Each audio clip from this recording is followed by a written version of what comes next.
Ya, Shalom. Selamat siang. Kita akan mulai ibadah profesional hari ini. Mari saya ajak Bapak Ibu untuk bersama-sama kita mau menyembah Tuhan. Kita satu dalam doa. Mari kita berdoa. Bapa yang baik, kami bersyukur. Terima kasih buat hari ini Tuhan. Engkau boleh Tuhan menyertai kami sehingga kami boleh ada di tempat ini bersama-sama memuji dan menyembah-Mu. Ini kami Tuhan, sucikan dan kuduskan setiap kami dengan kuasa darah Yesus agar kami layak di hadapan-Mu Tuhan. Kami rindu berjumpa dengan-Mu, kami rindu mengagungkan Engkau lebih lagi. Di dalam nama Yesus kami siap untuk memuji menyembah-Mu. Haleluya. Amin.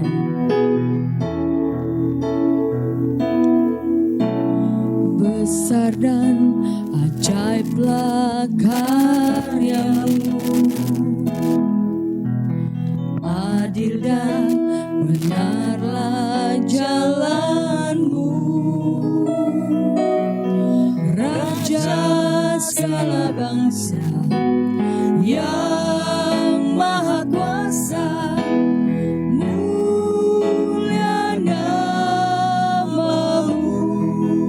Katakan besar, besar dan ajaiblah karya-Mu, adil dan benarlah jalan-Mu, Raja segala bangsa yang maha kuasa.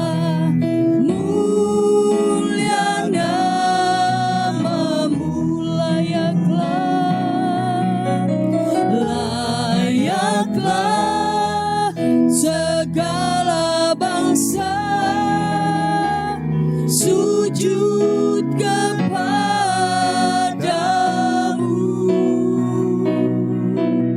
sebab Kau layak kudus, layak disembah. Besar dan ajaiblah karya-Mu Tuhan, besar dan ajaiblah karya-Mu, adil dan benarlah jalan-Mu,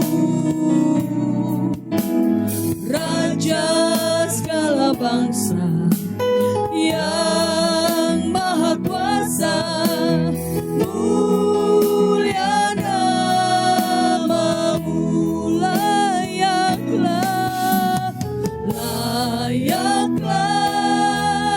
Segala bangsa sujud kepadamu,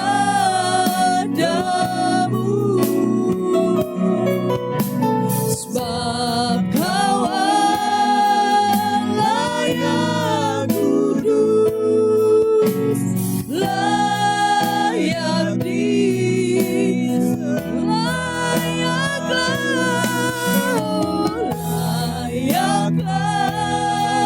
segala bangsa sujud kepadamu,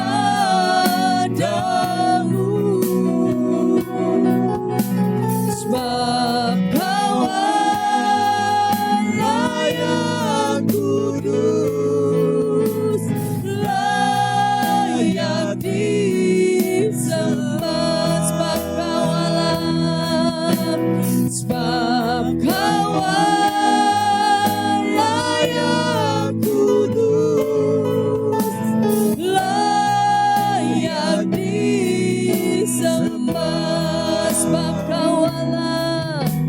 sebab Kau layak kudus, layak disembah.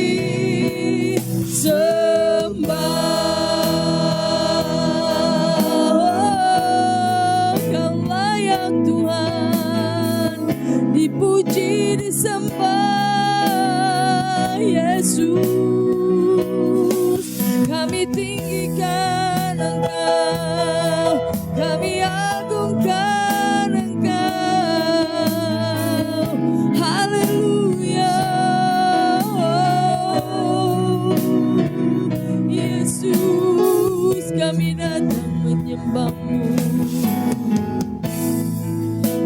besar anugerah-Mu dalam hidup kami. Besar kasih setiamu bagi kami Tuhan. Thank you Jesus. Anugerah-Mu melimpah bagiku, selalu baru di setiap waktuku. Kebenaran-Mu dan perkenanan-Mu mengikutiku.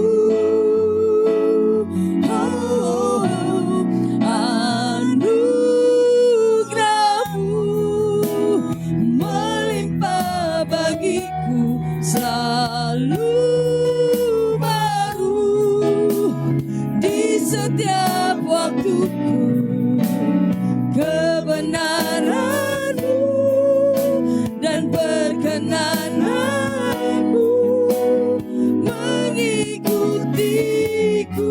Lagi katakan, anugerah-Mu Tuhan, anugerah-Mu melimpah bagiku, selalu baru di setiap waktuku.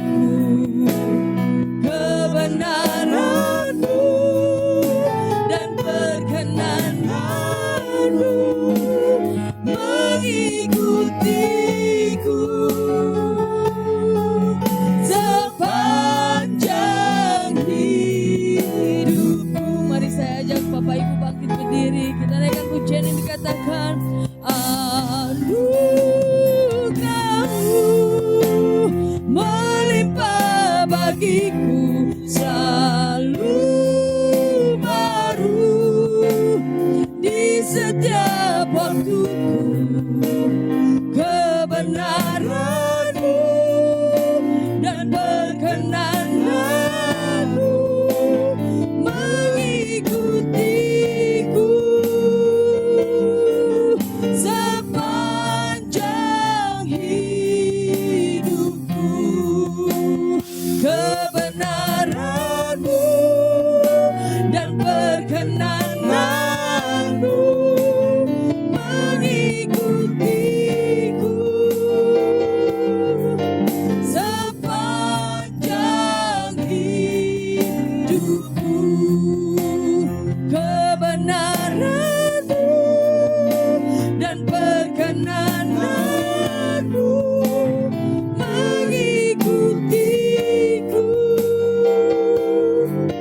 Sepanjang hidupku. Terima kasih Tuhan, sebab anugerah-Mu besar dalam hidup kami dan kasih-Mu besar dalam kami. Kami bersyukur buat hari ini. Kami minta Tuhan pengurapan-Mu lebih lagi atas setiap kami. Biar sukacita-Mu menjadi penuh dalam kami Tuhan. Kami siap untuk memuji-Mu. Di dalam nama Yesus kami berdoa, haleluya. Yang siap memuji Tuhan sama-sama katakan amin. Haleluya. Boleh tengok kanan kiri, depan belakang Bapak Ibu. Berikan salam, katakan engkau adalah saudaraku. Haleluya.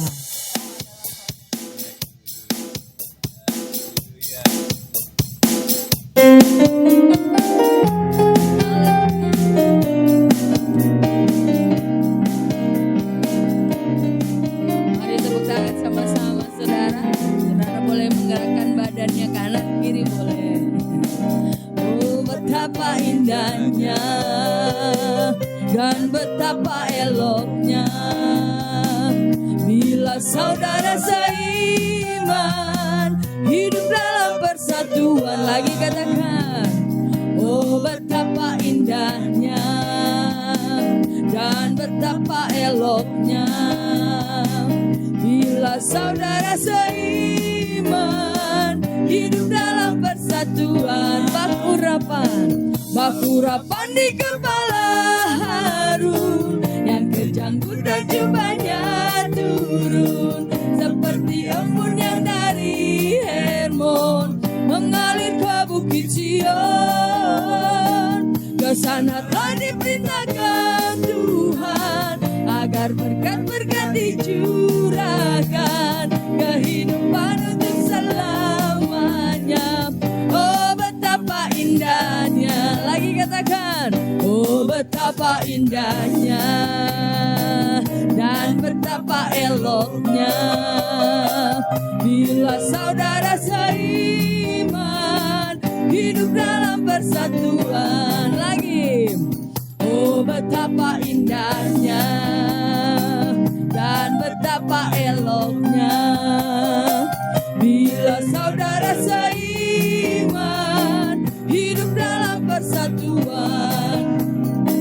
Baku rapan di kepala Harun, yang kejanggutan jubahnya turun, seperti embun yang dari Hermon mengalir ke bukit Sion.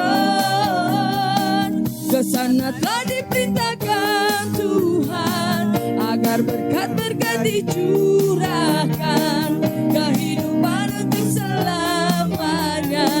Oh betapa indahnya, oh betapa indahnya, oh betapa indahnya. Berikan tepuk tangan, haleluya. Biarlah langit dan bumi memuji Tuhan bersama dengan kita, amin. Seluruh bumi harus memuji Tuhan karena Dia Allah pencipta langit dan bumi. Haleluya.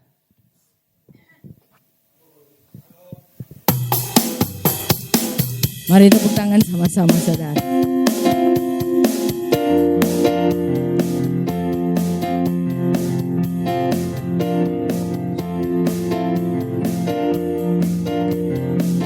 Katakan, dan bumi pujilah Tuhan, sebab Dia ciptakan semuanya.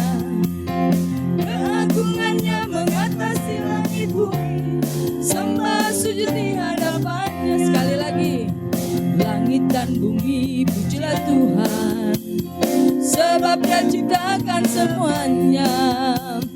Keagungannya mengatasi langit bumi, sembah sujud di hadapannya. Ku puji, ku puji, ku sembah, ku puji, ku sembah Yesus Kristus Sang Penebusku. Ku puji, ku sembah, ku puji, ku sembah Yesus Tuhan dan Rajaku. Dari awal katakan langit, langit dan bumi pujilah Tuhan, sebab Dia ciptakan semuanya. Keagungannya mengatasi langit bumi, sembah sujud di hadapannya. Ku puji, ku puji, ku sembah, ku puji, ku sembah Yesus Kristus Sang Penebusku. Ku puji, ku sembah, ku puji, ku sembah Yesus Tuhan dan Rajaku. Haleluya, haleluya, amin. Haleluya, amin.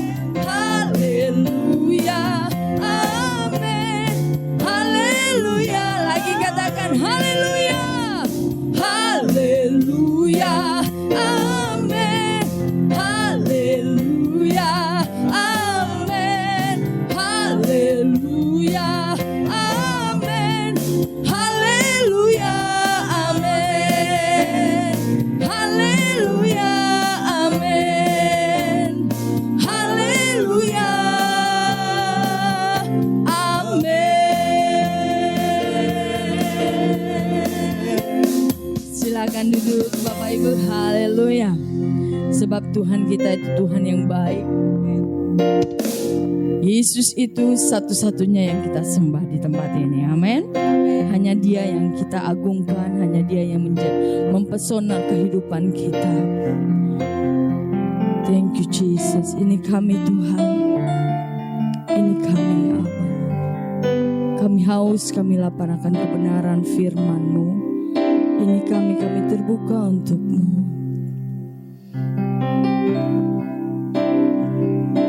Thank you Jesus. Dalam segala keadaan, waktu berlimpah maupun kurang, tetap Yesus yang mempesona hatiku. Dia beri damai dan kesempatan baru di setiap musim kehidupan. Waktu ku kuat maupun lemah, tetap Yesus yang mempesona hatiku. Dia beri hidup dan kesempatan baru sekali. Yesus selamanya, Yesus harapanku tak akan hilang, karena kasih-Nya sekarang ku ada. Oh Yesusku, ku cinta Kau selamanya. Katakan dari awal pujian ini. Dalam segala keadaan, waktu berlimpah maupun kurang, tetap Yesus yang mempesona hatiku. Dia beri damai dan kesempatan baru di setiap musim, di setiap musim kehidupan. Waktu ku kuat maupun lemah, tetap Yesus yang mempesona hatiku. Dia beri hidup dan kesempatan baru sekali. Yesus selamanya, Yesus harapanku tak akan hilang, karena kasih-Nya sekarang ku ada. Oh Yesusku, ku cinta Kau selamanya. Sekali Yesus selamanya, Yesus harapanku tak akan hilang, karena kasih-Nya sekarang ku ada. Oh Yesusku, ku cinta Kau selama. Mari saya ajak Bapak Ibu bangkit berdiri. Katakan sekali, Yesus selamanya, Yesus harapanku tak akan hilang, karena kasih-Nya sekarang ku ada. Oh Yesusku, ku cinta Kau selamanya.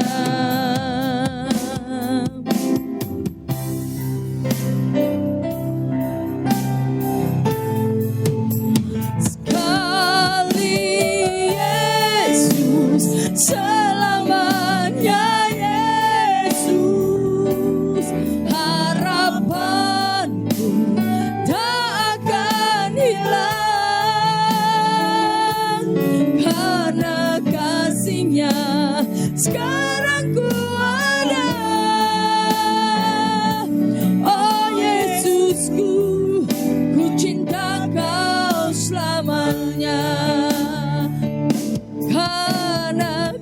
kasih-Nya sekarang ku ada.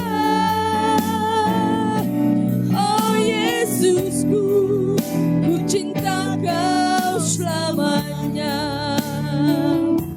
Karena kasih-Nya sekarang ku ada. Oh Yesusku, ku cinta Kau selamanya.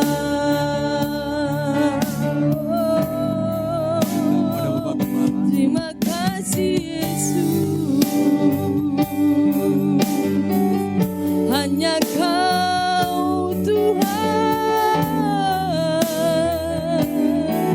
yang kami sembah. Oh Yesus,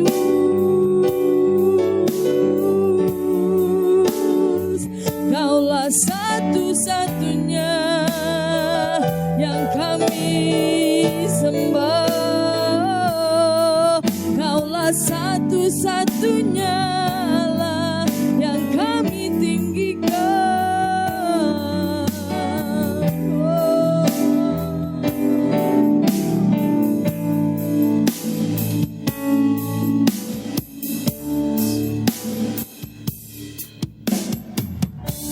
Haleluya. Mari kita tundukkan kepala kita arahkan hati dan pikiran kita kepada Tuhan. Puji syukur kami panjatkan ke hadapan-Mu Tuhan untuk hari ini, hari spesial. Kami adakan ibadah profesional. Kami telah memuji memuliakan nama-Mu Tuhan. Dan sebentar kami mau duduk diam mendengarkan firman-Mu. Berfirmanlah bagi kami, urapi saya, urapi setiap kami yang hadir. Sehingga firman ini sungguh bisa kami mengerti. Untuk semakin membuat kami mengenal Yesus di dalam kehidupan kami. Lewat pengenalan kami akan Yesus, kami punya iman kepada Yesus, maka kemenangan akan kami alami, bahkan lebih dari pemenang di dalam hidup kami. Terima kasih Tuhan, berfirmanlah bagi kami. Haleluya. Sama-sama kita berkata amin. Silakan duduk Bapak Ibu. Saya sapa dulu Bapak Ibu semua. Shalom Bapak Ibu, shalom. Puji Tuhan, saya senang berjumpa dengan Bapak Ibu. Apakah Bapak Ibu senang berjumpa dengan saya? Amin. Iya, hampir tadi saya lupa ngakon Bapak Ibu. Karena asik nyanyi sama mama saya. Mama saya ini usia 84 tahun. Puji Tuhan ya, masih sehat. Tetapi agak-agak pikun. Jadi kadang lupa-lupa ingat gitu Bapak Ibu. Oke Bapak Ibu ya. Iya, ya, jadi luar biasa. Oke, jadi saya bawa ke gereja setiap hari juga perjamuan kudus. Supaya Pak tetap sehat. Oke Bapak Ibu ya. Ya luar biasa. Yang hari ini adalah profesional. Ya, judul khotbah kita hari ini adalah Tuhan Yesus adalah pintu. Judul khotbah kita adalah Tuhan Yesus adalah pintu. Apa judulnya Bapak Ibu? Tuhan Yesus adalah pintu. Iya. Tuhan Yesus adalah pintu dikatakan di dalam Yohanes 10 ayat 9. Coba. Ini ucapan Tuhan Yesus langsung. Tuhan Yesus adalah pintu. Kalau Tuhan Yesus adalah pintu, kalau Tuhan Yesus adalah jalan, orang Kristen bisa punya jalan buntu enggak Bapak Ibu? Enggak. Apapun masalah kita, apapun persoalan kita, sesulit apapun, ketika kita mengandalkan Yesus yang adalah jalan dan pintu, maka kita selalu punya jalan keluar. Bahkan kita tidak akan pernah jalan buntu. Kenapa? Karena selalu ada pintu yang terbuka bagi kita. Amin. Karena itulah ini dahsyat sekali ketika kita berkata kita imani Yesus adalah pintu. Itu punya arti apapun masalah kita selalu punya jalan keluar dan selalu ada pintu yang terbuka atas masalah kita. Amin Bapak Ibu. Mantap kan? Tuh gak ada di tempat lain gitu. Coba kita lihat Yohanes 10 ayat 9. Saya bacakan ya. Ini ucapan Tuhan Yesus ya Bapak Ibu ya. Akulah pintu. Nah ini kata Tuhan Yesus. Barang siapa masuk melalui Yesus, ia akan selamat. Dan ia akan masuk dan keluar dan menemukan padang rumput. Jadi ketika kita imani Yesus adalah pintu, maka pertama kita mendapatkan keselamatan. Tuh tadi ya dikatakan, ya amin. Ia akan selamat, itu kata Tuhan Yesus. Jadi pertama kali ketika kita imani Yesus adalah pintu, maka kita beroleh keselamatan. Satu. Yang kedua, ia akan masuk dan keluar dan menemukan padang rumput. Padang rumput adalah makanan dari domba. Itu padang rumput adalah berkat bagi domba. Artinya ketika kita imani Yesus adalah pintu, maka hidup kita juga selalu diberkati. Jadi ada dua hal yang kita dapatkan. Satu, keselamatan. Yang kedua, kita pasti diberkati. Oke Bapak Ibu. Makanya selalu imani Yesus adalah pintu. Itulah sebabnya orang Kristen jangan pernah putus asa. Putus asa itu artinya apa? Dia melihat tidak ada lagi jalan keluar atas masalahnya. Itu kan sering kan putus asa orang kan. Waduh, gimana nih, masalah besar sekali. Masalah banyak sekali. Gimana solusinya? Tapi ketika kita imani Yesus, selalu ada pintu terbuka atas masalah kita. Itulah sebabnya orang Kristen jangan putus asa. Ketika kita percaya kepada Yesus, selalu ada pintu, selalu ada jalan apapun masalah kita. Amin. Tuh luar biasa. Oke Bapak Ibu ya. Ya. Coba kita lihat, Yesus berkata juga, akulah jalan kebenaran dan hidup. Coba Yohanes 14 ayat 6. Luar biasa. Sekarang mama saya tinggal di rumah saya. Jadi saya bisa rawat dia. Saya bisa berjamaah kudus setiap hari. Saya bisa makan siang sama-sama. Luar biasa Bapak Ibu ya. Iyalah. Saya rawat dia. Karena saya dulu waktu kecil juga beliau yang rawat ya. Mantap. Nih saya bacakan ya ucapan Tuhan Yesus ya. Kata Yesus kepadanya, akulah jalan dan kebenaran dan hidup. Tidak ada seorang pun yang datang kepada Bapa kalau tidak melalui Yesus. Oke Bapak Ibu ya. Pokoknya kata akunya saya ganti dengan Yesus. Karena kan nggak mungkin kita kan ya Bapak. Amin. Karena ini ucapan langsung Tuhan Yesus ya. Oke. Jalan tadi ada jalan. Yesus adalah jalan, kebenaran dan hidup. 3 ya. Saudara perlu tahu. Ketika kita lihat bait Allah dalam perjanjian lama, kemah pertemuan dalam perjanjian lama Bapak Ibu, itu ada 3 pintu. Ketika pertama kali orang dari luar masuk ke halaman bait Allah, maka mereka melewati pintu. Pintu pertama namanya jalan.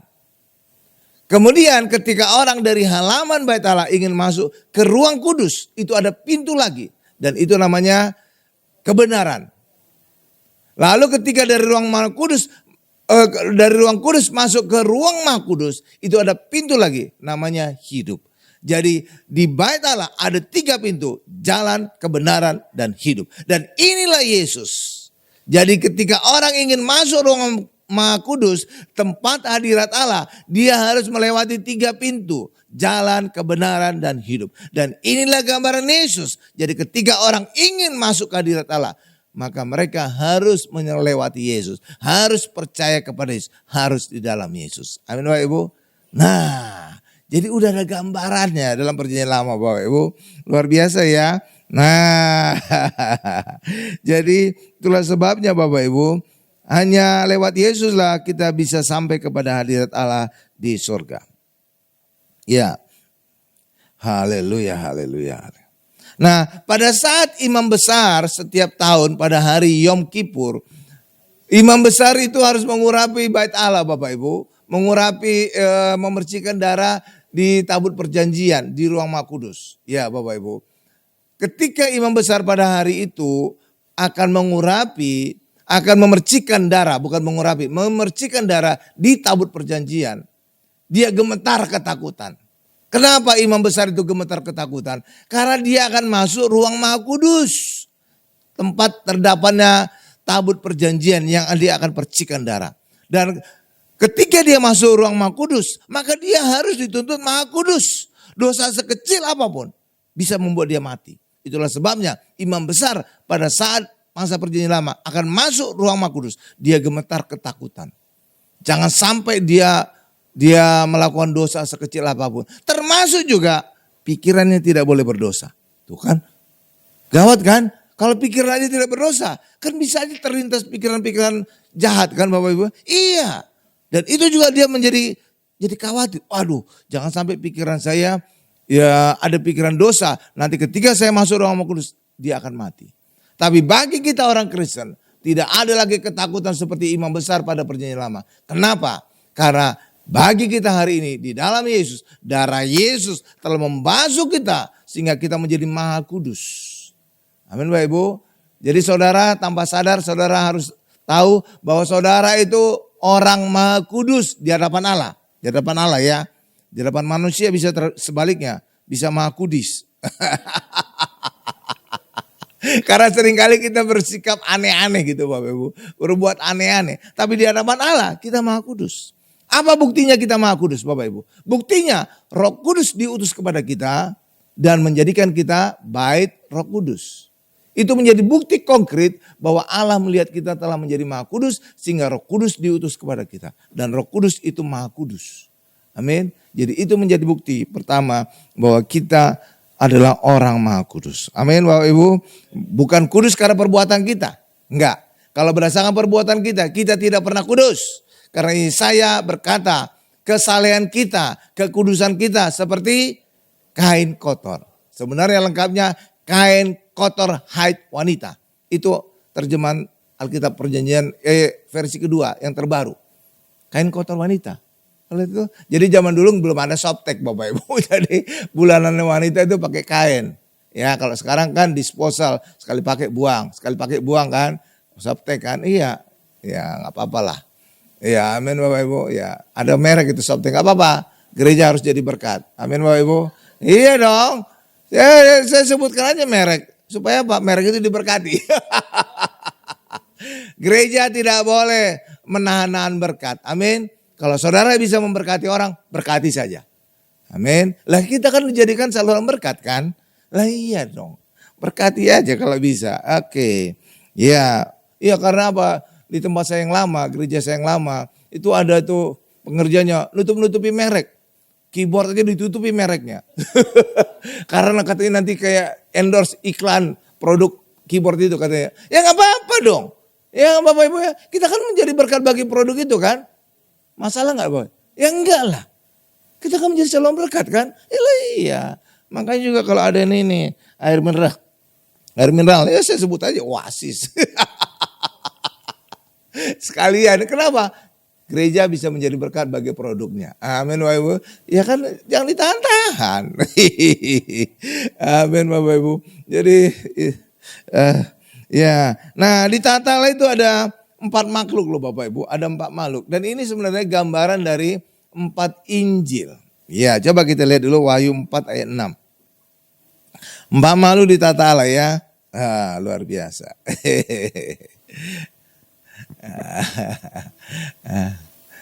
Oke Bapak Ibu. Wahyu 4 ayat 6 sudah? Ini saya bacakan ya. Dan di hadapan tahta itu, ini tahta apa nih? Ini tahta Allah. Ini yang dilihat oleh Rasul Yohanes pada saat dia diangkat naik ke surga. Di hadapan tahta itu, tahta Allah itu ada lautan kaca bagaikan kristal. Di tengah-tengah tahta itu dan di sekelilingnya ada 4 makhluk penuh dengan mata di sebelah muka dan di sebelah belakang. Oke Bapak Ibu ya. Jadi ada 4 makhluk ya.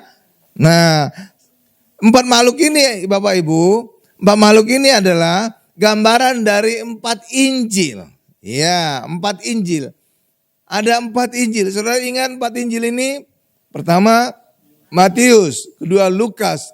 Markus. Kedua Markus. Yang ketiga Lukas. Yang keempat Yohanes. Ada 4 ya. Matius, Markus, Lukas, Yohanes ya. 4. Ya oke. Nah Matius itu menggambarkan Tuhan Yesus sebagai Raja. Itulah sebabnya dalam Injil Matius ada silsilah Yesus. Dan dimulai dari Raja Daud. Karena apa? Penulis Matius ingin menunjukkan bahwa Yesus adalah Raja. Yang ditunggu-tunggu oleh orang Yahudi, orang Israel. Makanya silsilahnya dimulai dari Raja Daud. Oke Bapak Ibu ya. Raja kan. Itulah sebabnya Matius menggambarkan Yesus sebagai singa. Nah, itu Raja Hutan Bapak Ibu. Oke ya. Ya. Lalu Injil Markus menggambarkan Tuhan Yesus sebagai hamba atau pekerja keras. Itulah sebabnya Injil Markus menggambarkan Tuhan Yesus sebagai anak lembu atau lembu. Oke Bapak Ibu ya, lembu ya. Lalu yang ketiga Injil Lukas. Ini menggambarkan Yesus sebagai manusia. Yang paling banyak menyebut Yesus sebagai anak manusia. Injil lain juga ada menyebut Yesus sebagai anak manusia. Tapi paling banyak adalah Injil Lukas. Itulah sebabnya Injil Lukas menggambarkan Yesus sebagai manusia. Oke. Lalu Injil Yohanes yang keempat terakhir. Menggambarkan Yesus sebagai Allah. Itulah sebabnya Injil Yohanes menggambarkan Yesus sebagai burung nazar yang sedang terbang. Terbang burung nazar di mana? Di langit. Ini gambaran Allah di langit. Gitu loh Bapak Ibu. Jadi 4 ya. Matius, Markus, Lukas, Yohanes. Matius menggambarkan Yesus sebagai singa.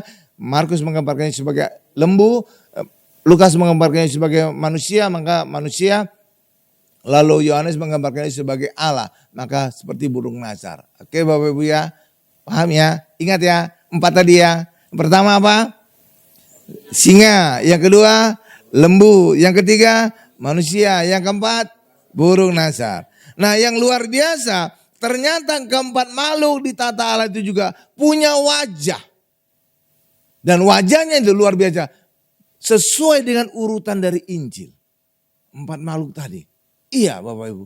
Luar biasa sekali. Dan ini juga menggambarkan bahwa 4 makhluk itu adalah gambaran dari 4 Injil. Coba buka Wahyu 4 ayat 7. Ini di depan sudah ada ya. Bapak Ibu bisa ngikuti. Lihat Wahyu 4 ayat 7. Adapun makhluk yang pertama sama seperti Injil pertama tadi apa? Singa tuh. Oke, lanjut. Dan makhluk yang kedua sama seperti anak lembu. Tuh Markus ya, tuh anak lembu. Dan makhluk yang ketiga mempunyai muka seperti muka manusia. Injil Lukas. Oke Bapak Ibu ya. Manusia. Dan mempunyai muka manusia. Dan makhluk yang keempat sama seperti burung nazar yang sedang terbang. Injil Yohanes. Mirip ya. Kok bisa sama Pak? Luar biasa kan? Bisa sama ya. Ya gambaran dari Injil itu sama dengan 4 makhluk yang ada di sekeliling tata Allah. Dan ini punya gambaran apa? Ini punya gambaran bahwa ini adalah gambaran Injil. Amin Bapak Ibu. Gambaran Injil. Oke. Injil.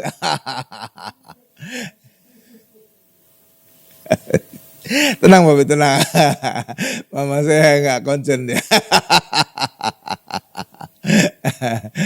Biasa udah tua Bapak Ibu. 84 tahun. Ada saudara umur 84 tahun. Bukan 84 tahun Pak, 48 tahun. Dibalik.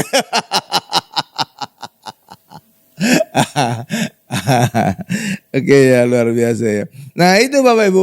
Jadi 4 Injil itu digambarkan dengan 4 makhluk yang ada di tata Allah. Dan ini punya gambaran orang masuk ke tata Allah harus melewati 4 Injil. Artinya orang harus percaya kepada Yesus yang diberitakan oleh 4 Injil ini. Agar orang manusia bisa sampai ke tata Allah di kerajaan surga. Amin Bapak Ibu. Tuh luar biasa ya. Luar biasa ya lanjut.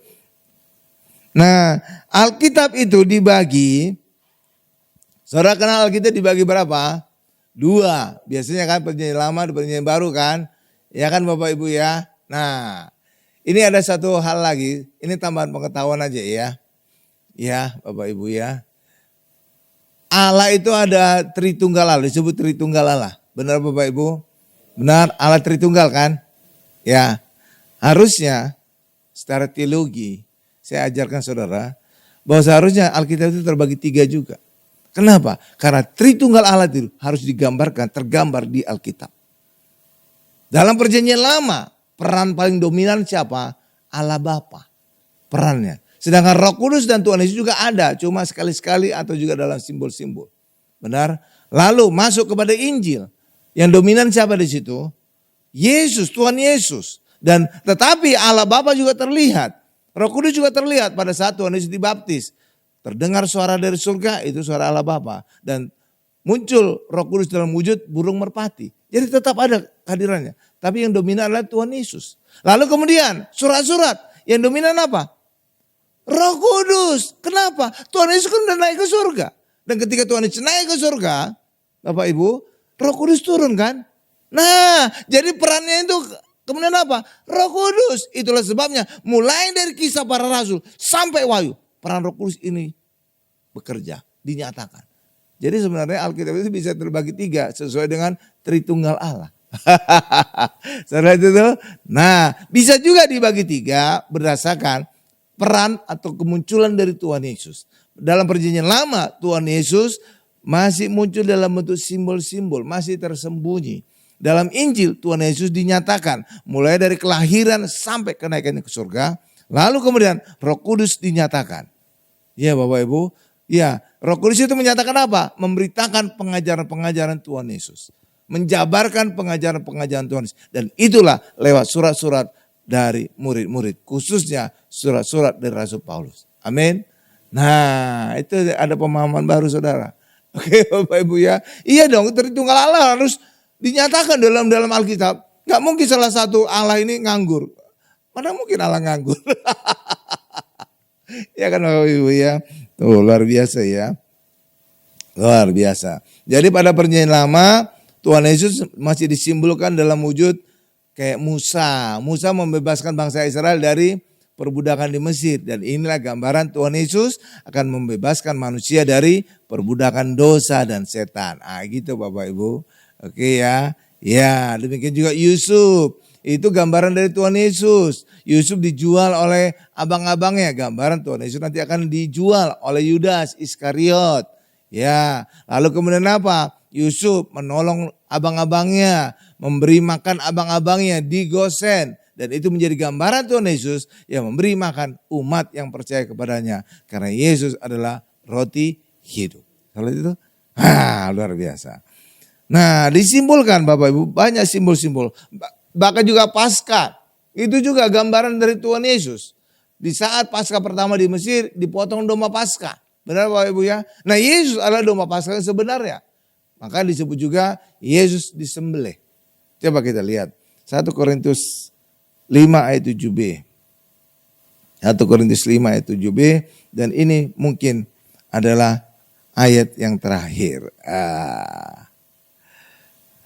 Oke, nih saya bacakan ya. 7b ya. Ya, sebab anak domba Paskah kita juga telah disembelih, yaitu Kristus. Jadi Tuhan Yesus adalah anak domba Paskah kita. Amin Bapak Ibu. Anak domba Paskah kita telah disembelih. Kalau disembelih atau Yesus mati, awalnya Bapak Ibu, itu diperingati saat Paskah. Jadi Jumat Agung pada saat saya masih kecil, itu diperingati pada saat Paskah, itu diperingati pada saat Jumat Agung, pada saat kematian Yesus. Dan itu sesuai dengan ayat ini, karena saat Paskah lah Tuhan Yesus disembelih atau disalibkan. Amin. Tetapi dengan pertimbangan Bapak-bapak gereja, ada ayat Rasul Paulus berkata, tanpa kebangkitan sia-sia kematian Yesus. Itulah sebabnya kematian Yesus disatukan dengan kebangkitan. Itulah sebabnya Paskah digeser dari hari Jumat Agung menjadi pada saat kebangkitan Yesus. Itulah hari Minggu. Itulah sebabnya sekarang kita memperingati Paskah pada saat kebangkitan Yesus. Paham Bapak Ibu? Itu alasan pergeserannya. Awalnya Paskah itu adalah di Jumat Agung. Karena apa? Karena ini ayat berkata Yesus adalah anak domba Paskah kita yang disembelih. Kapan Yesus disembelih? Jumat Agung. Pada saat Jumat. Jadi itulah dulunya Paskah pada saat saya kecil. Paham Bapak Ibu? Tapi kemudian itu dirubah bapak-bapak gereja menjadi hari Minggu adalah hari Paskah. Kenapa? Karena tanpa kebangkitan sia-sia kematian Yesus. Itulah sebabnya kematian Yesus dan kebangkitan disatukan. Itulah sebabnya Paskah menjadi hari Minggu pada saat kebangkitan Yesus. Paham Bapak Ibu? Makanya Bapak Ibu jangan bingung ya kalau ada yang bertanya, kok Paskah itu hari Minggu sih saat kebangkitan, bukannya pada saat kematian Yesus hari Jumat. Saudara bisa menjelaskan. Oke Bapak Ibu ya, jadi pinter kita. Oke ya. Nah jadi pada surat-surat lah Roh Kudus menjelaskan tentang ajaran-ajaran Tuhan Yesus. Dijabarkan. Khususnya surat-surat Rasul Paulus yang menulis 2/3 dari kitab-kitab perjanjian baru. Nah pada surat-surat khususnya Paulus menjabarkan ajaran Tuhan Yesus dalam mengatasi masalah-masalah yang dihadapi oleh jemaat. Khususnya pada gereja-gereja yang didirikan oleh Rasul Paulus. Seperti gereja di Roma, gereja di Korintus, gereja di Galatia, gereja di Efesus. Itu pasti ada masalah-masalah. Benar Bapak Ibu? Nah ketika ada masalah-masalah ini dilaporkan kepada Rasul Paulus. Maka Rasul Paulus menuliskan solusinya. solusinya. Itulah menjadi surat-surat Rasul Paulus. Jadi pada surat-surat ini dijabarkan solusi bagaimana mengatasi masalah yang timbul pada gereja pada masa itu. Dan luar biasanya lagi, apapun masalah pada gereja-gereja zaman dulu pada masa Rasul Paulus, ternyata terulang lagi pada gereja-gereja sekarang ini, di zaman modern ini. Artinya apa? Surat-surat Rasul Paulus masih relevan kita gunakan sampai sekarang untuk mengatasi masalah kita. Itulah sebabnya apapun masalah kita, solusinya ada dalam surat-surat, ada di dalam Yesus. Amin Bapak Ibu. Nah, cakep ya jadinya ya. Amin, amin. Karena ini khotbah singkat, langsung saya simpulkan Bapak Ibu. Karena nanti setelah jam ini ibadah ini kita makan dulu, lalu nanti lanjutkan pendalaman Alkitab ya. Tentang minyak urapan ya. Pokoknya menarik, saudara tetap hadir ya. Ada juga kuis berhadiah, ada pertanyaan dan ada hadiahnya ya. Ya tetap ya, habis makan kita enak-enak makan, setelah itu nanti bisa dengarkan pendalaman Alkitab. Jadi kita simpulkan, Tuhan Yesus adalah jawaban bagi hidup orang Kristen. Jawaban dari keselamatan, kesembuhan, berkat, kelepasan, dan lain-lain. Apapun masalah kita, jawabannya ada di dalam Yesus. Tuhan Yesus adalah benang merah dari Kejadian sampai dengan Wahyu. Maka pendeta bisa mengkhotbahkan Tuhan Yesus dari Kejadian sampai dengan Wahyu. Dan ini tergambar juga dalam kisah perjalanan ke Emmaus. Pada saat ada dua murid berjalan ke Emmaus Bapak Ibu, Tuhan Yesus tiba-tiba hadir. Mereka dua ini sedih karena Tuhan Yesus disalibkan, mati. Tapi kemudian Yesus menjelaskan bahwa Mesias harus mengalami penderitaan dan kematian untuk beroleh kemuliaannya. Dan Yesus menjelaskan tentang dirinya dari kitab Musa, dari Kejadian, Keluaran, Imamat, Bilangan, Ulangan, terus sampai kitab Nabi-Nabi. Artinya apa? Seluruh perjanjian lama itu ada kisah tentang Yesus. Cuma dalam bentuk simbol-simbol. Amin Bapak Ibu. Nah itu terlihat dalam kisah perjalanan ke Emmaus. Tuhan Yesus bahkan tentang dirinya dari seluruh perjanjian lama. Apalagi perjanjian baru. Itu jelas tentang Tuhan Yesus. Tuhan Yesus adalah jalan dan pintu. Maka tidak ada jalan buntu. Apapun masalah yang kita hadapi. Yang orang Kristen hadapi. Itulah sebabnya tetaplah di dalam Yesus. Karena Yesus adalah jalan dan pintu.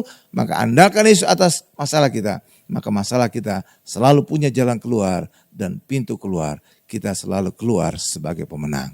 Amin Bapak Ibu, kita tundukkan kepala kita. Terima kasih Tuhan untuk firman-Mu hari ini. Firman yang singkat, karena ini adalah ibadah singkat.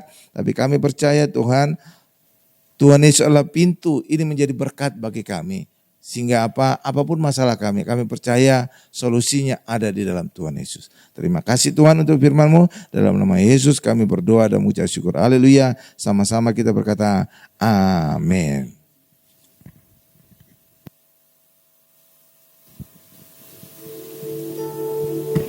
Berikan tepuk tangan buat Tuhan Yesus. Haleluya.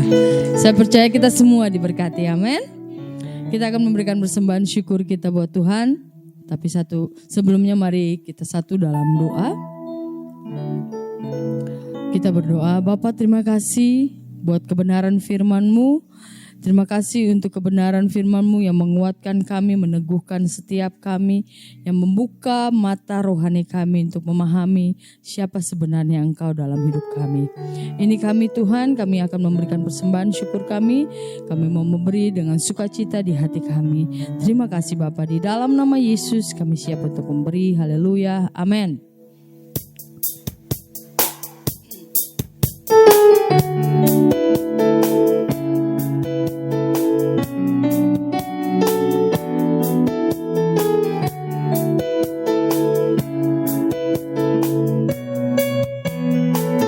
Katakan Allah itu baik. Allah itu baik, sungguh baik bagiku. Ditunjukkannya kasih setianya. Dia menyediakan yang ku perlukan, menyatakan kebaikan, menyatakan kebaikan, menyatakan kebaikan.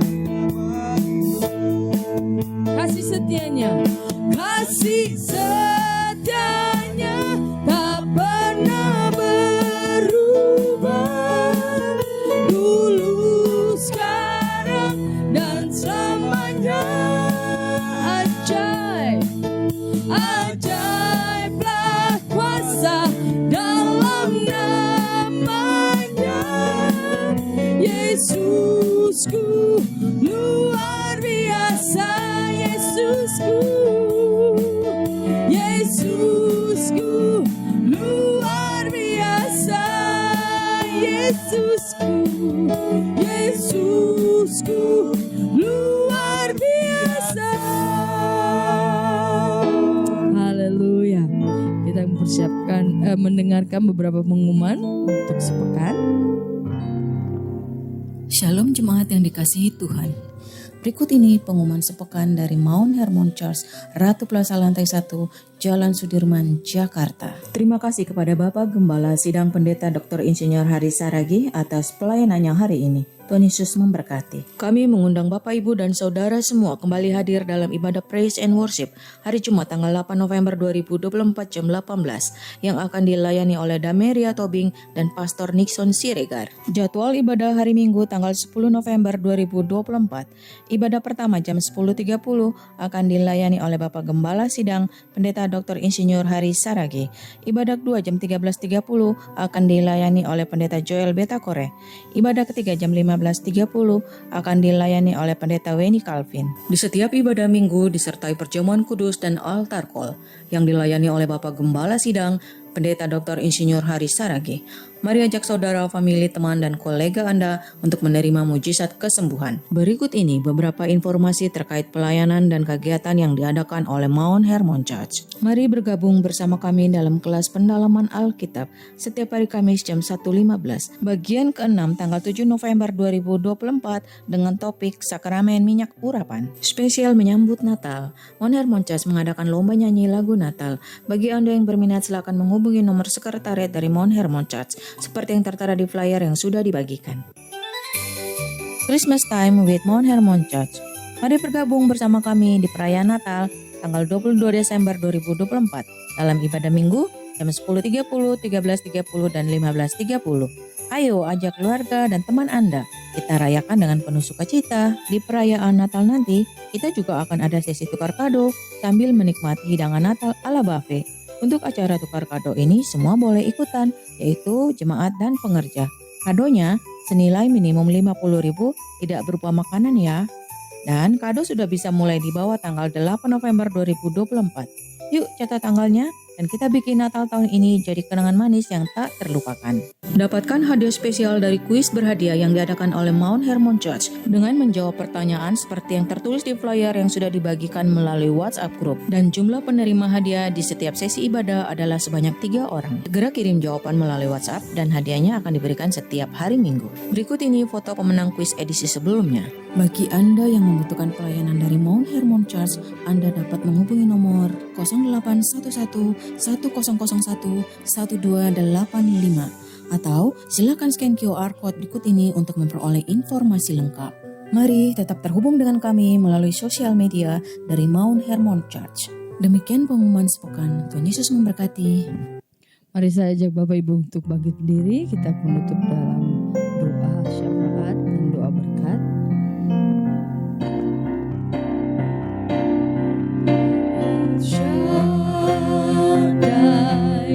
El Shaddai, Allah Maha Kuasa, Dia besar, Dia besar, El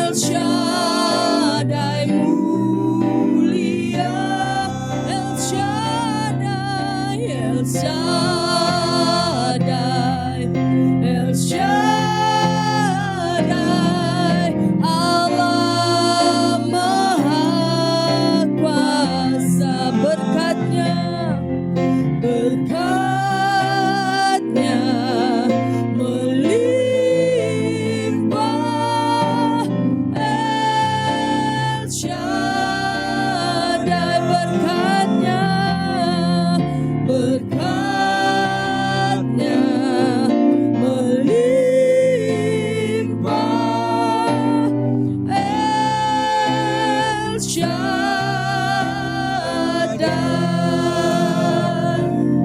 Benar Tuhan Yesus. Tuhan Yesus adalah Allah El Shaddai, Allah Maha Besar, Allah Maha Kuasa, dan berkat-Mu melimpah atas kami. Terima kasih Tuhan Yesus saat ibadah spesial ini, ibadah karyawan dan profesional Tuhan. Terima kasih kami sungguh mengalami jamahan lawatan kuasa-Mu Tuhan. Berkati setiap kami yang hadir Tuhan, sembuhkan dari segala penyakit, sembuh dari batuk, pilek, meriang atau apapun sakit kami. Juga sembuhkan dari pikun lumpuh Tuhan ketika usia sudah lanjut Tuhan. Terima kasih Tuhan Yesus, terima kasih. Berkati juga Tuhan usaha pekerjaan kami selalu sukses dan berhasil. Terima kasih Tuhan dan berkati juga Tuhan Ratu Plaza ini yang telah mengizinkan Mount Hermon Church hadir di tempat ini. Ketika gereja hadir, Tuhan Yesus hadir. Tuhan Yesus adalah kebangkitan dan hidup. Itulah sebabnya selalu undang Yesus sehingga apapun yang mati di hidup kita akan bangkit dan hidup. Dan Ratu Plaza ini sudah mulai bangkit Tuhan. Sehingga kami berdoa di akhir November nanti seluruh lantai akan terisi penuh penyewa Tuhan. Dan banyak orang akan datang, pembeli akan banyak datang. Sehingga terus berlangsung Tuhan, Ratu Plaza ramai kembali. Demikian juga Landmark juga Tuhan telah mengundang Mount Hermon Church hadir 2 kali Tuhan. Ibadah hadir, Yesus hadir, dan Yesus adalah kebangkitan dan hidup, maka Landmark juga akan bangkit dan hidup. Itulah sebabnya sekarang Landmark juga mulai banyak yang nyewa Tuhan. Dan kami berdoa juga bisa terjadi penuh kembali seperti dulu Tuhan. Bahkan kedua towernya juga penuh tersewa. Terima kasih Tuhan Yesus, berkati juga Pak Joni, Ibu Lydia, Ibu Shirley Tuhan, agar mereka juga sehat, agar mereka juga selalu sukses, berhasil, sehingga lewat kehidupan mereka menjadi kesaksian bagi keluarga-keluarga besar mereka, sehingga mereka yang belum percaya Yesus akan menjadi percaya, bertobat, dan selamat, sehingga kami bisa bersama-sama di bumi dan bersama-sama juga di kerajaan surga.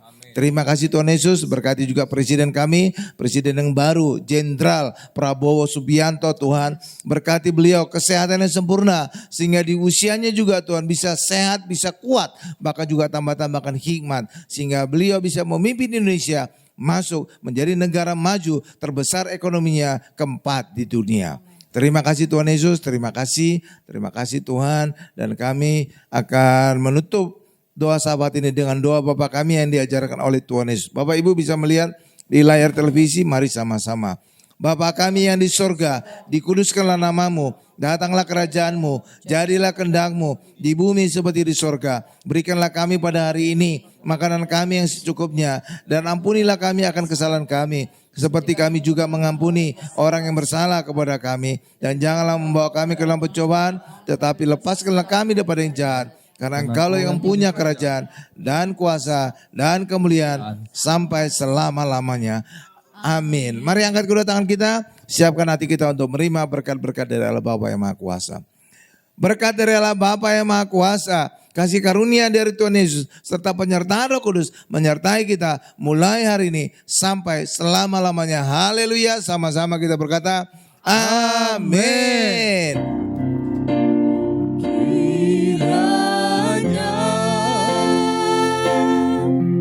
Engkau memberkati